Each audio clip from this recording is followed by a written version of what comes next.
Good morning and welcome to Behind the Screen. I am JM, and this is a show where we hang out and we talk about games, board games, card games, role playing games, things that we love, things that are beautiful, things that inspire us. And I am grateful to everyone in the chat. Good to see you, Savage Goose and Padre and John Doom and Tink.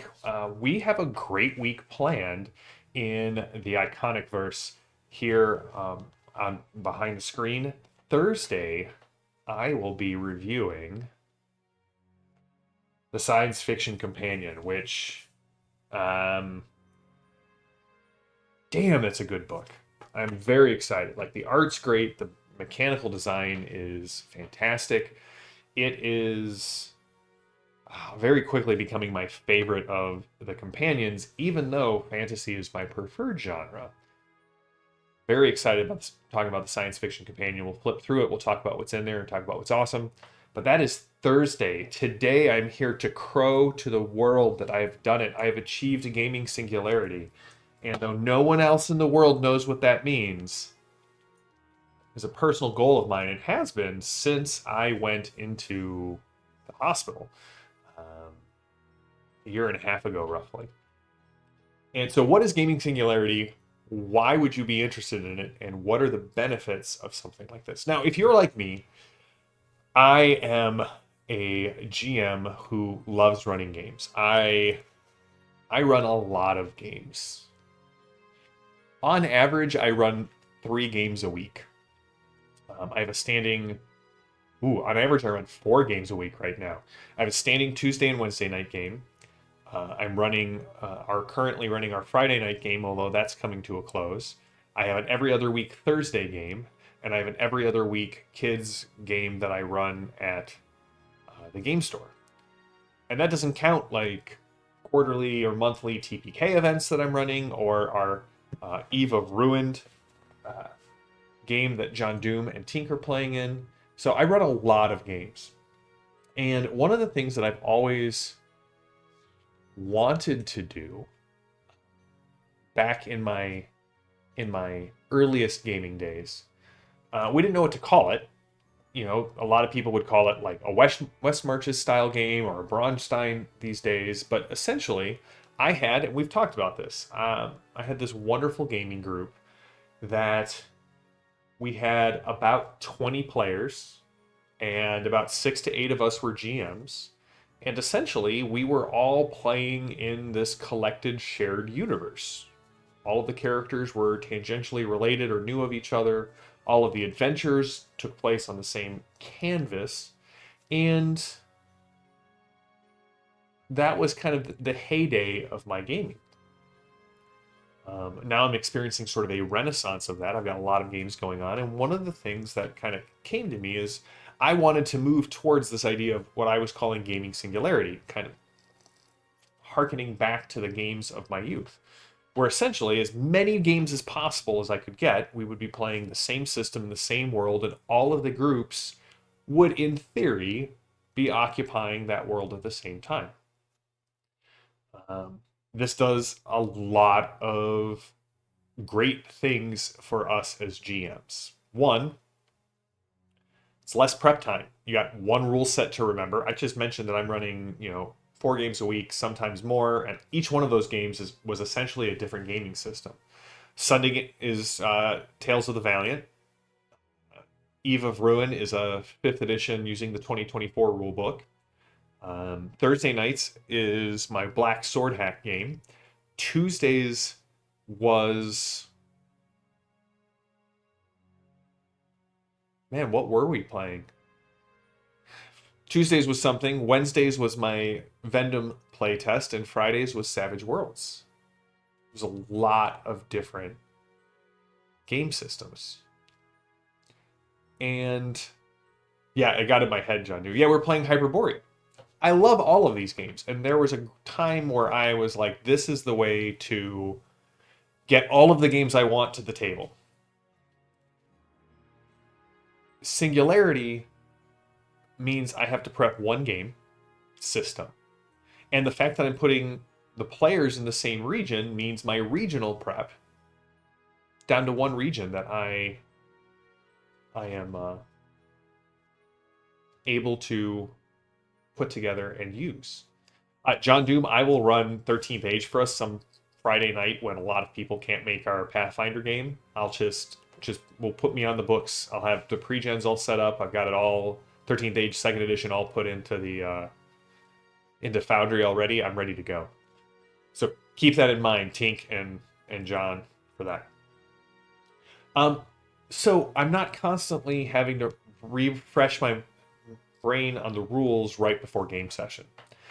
Another great thing about it is I don't like quantum ogres. Never have. Don't use them. Well, don't want to use them. But it allows me to recycle a lot of material in my gaming groups, because if the Tuesday night group doesn't pick up on a rumor, I can advance that rumor and maybe the Wednesday night group will bite. Or if the Wednesday night group finds something and wants to go explore it but gets sidetracked, maybe the Tuesday night group can pick it up and run with it.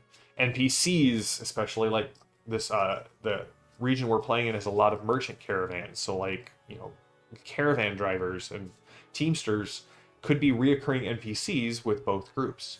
It allows me to double dip on all of my prep time. And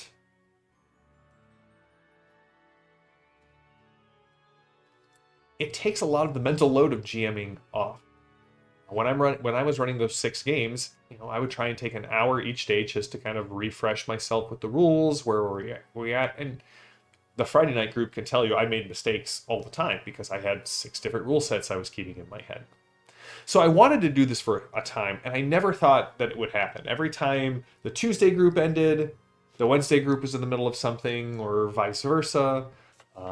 The 2 groups had wildly different play styles, so it wasn't looking like we were going to get the same group playing, both groups playing in the same game. And then, as luck would have it, I was clearing the deck because I was working on trying to get a big property for Strange Owl Games, which sadly fell through, and I was going to turn both groups into playtest groups. So I kind of wrapped up both campaigns, and I feel like we did a great job with that.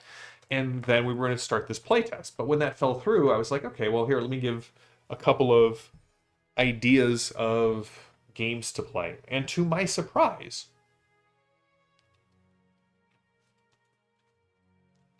both groups picked Palladium Fantasy, which is one of the games that I've wanted to get back to. As I've said, the Palladium system is very much my old school D&D nostalgia game, because that's what got me into role-playing games. And so to my great shock and surprise, I'm running 2 Palladium Fantasy games. One group is 2 sessions in. The second group gets their first session in tonight. And I plan on documenting some of this Gaming Singularity idea here on the channel. Now, here's the thing. It does not matter what game you pick for Gaming Singularity. The goal is threefold. 1, to make your rules overhead as simple as possible. If you're running multiple games a week, and you're running it all in Savage Worlds, all you have to keep in your head is Savage Worlds. 2, the players actually become kind of interchangeable. And what do I mean by that? Well, if Mark suddenly is no longer available on Wednesday nights, but can join my Tuesday night game, he doesn't have to make a new character. He doesn't have to learn a new game system. He can come over and join the group, or vice versa. If Dalton wanted to move from one game to the other, that is fantastic. Especially because we're playing in the same world in the same region. Even different regions would work if you're playing in the same world. Say Forgotten Realms, or if you're running a Deadlands game and one group is set in Texas, another set in the Great Maze. Well, they can switch. And again, the prep you do for one game helps reinforce the prep you do for the other game, whether it's new monsters, whether it's NPCs, whether it's plot threads, whether it's giant threats that slowly are ramping up in the background that both groups are slowly becoming aware of. One of the things we've already talked about is both groups are very interested in the idea of maybe a joint session at some point where we play with both groups at the same time. If something big threatened and both adventuring parties were interested in trying to solve it. So before I go on, let me see. I know. All right. So Padre was talking about seeing if they could take a weekend and run 6 different games in 6 different systems, or a series of 6 Savage Worlds games in different worlds. I think the 6 Savage Worlds games in different worlds is great because then your players aren't worried about rules overhead. They just have to like adjust to the setting rules and the characters in each game. John Doom said he noodled about how the After and ETU are in the same world with the Rift opening, which also rips forward and backward in time, hunting the hunting grounds to spill in the earth. Oh, see? There you go, John Doom. That's awesome. Padre says he has a game world that he could do this with. Oh man, yeah. There's a huge difference between Savage Pathfinder, Suede, and Savage Rifts. That would be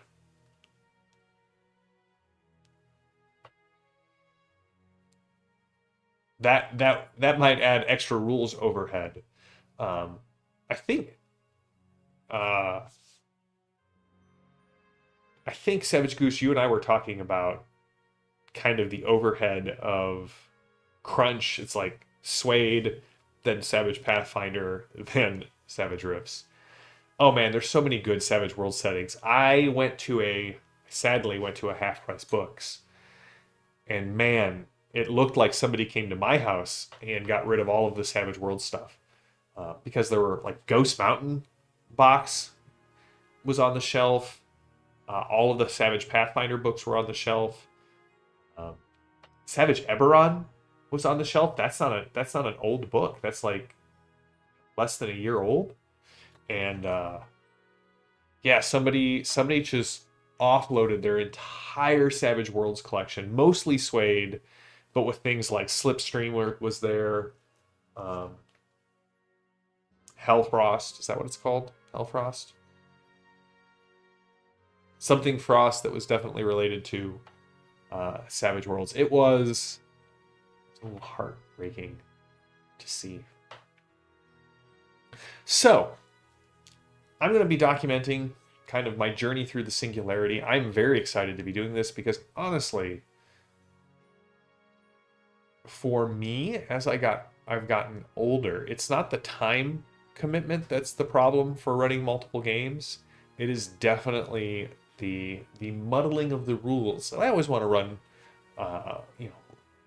rules as written, rules as intended, to the best of my abilities.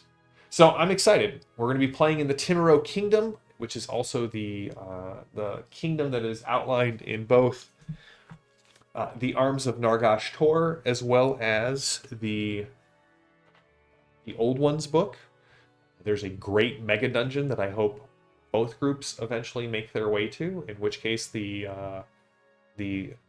Singularity Discord server will get a little bit more organized. But right now, I've got the Singularity Discord server set up for my players. So there's a private channel for each group, and then there's a kind of common room where they can talk about the game with each other. And I'm looking forward to seeing how this plays out.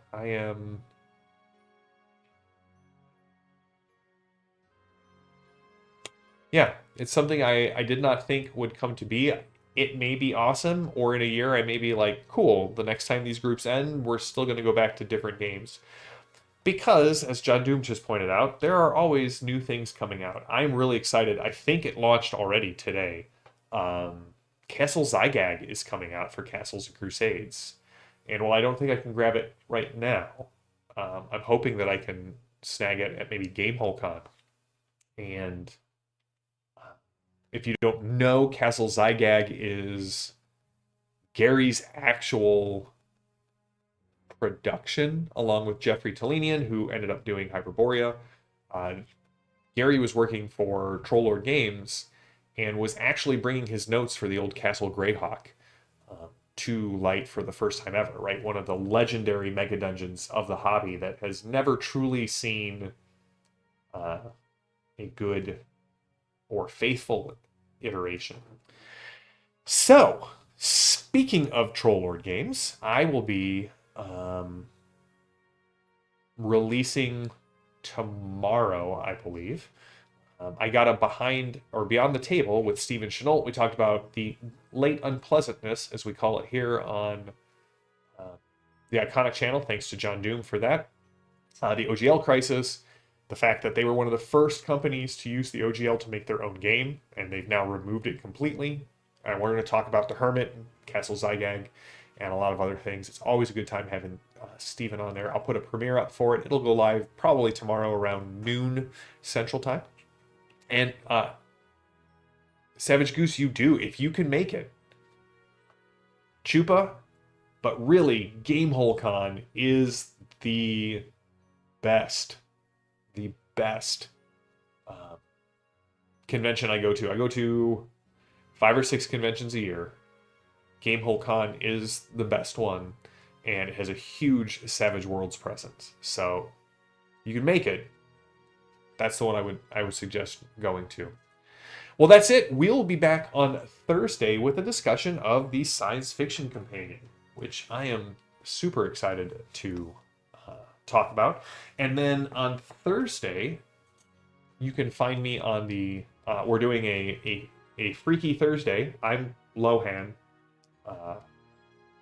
Landauer will be playing my mother, in the fact that I will be running the last hour of the Mad World Kickstarter countdown, which is, of course, the latest Lost Colony adventure for Savage Worlds. And Landauer will be doing the Savage Universe that comes on right after that. And yeah. So, until next time, stay safe, stay healthy, stay gaming. I am JM. This has been Behind the Screen, and I will see you all later. Until then, have a good one, everybody.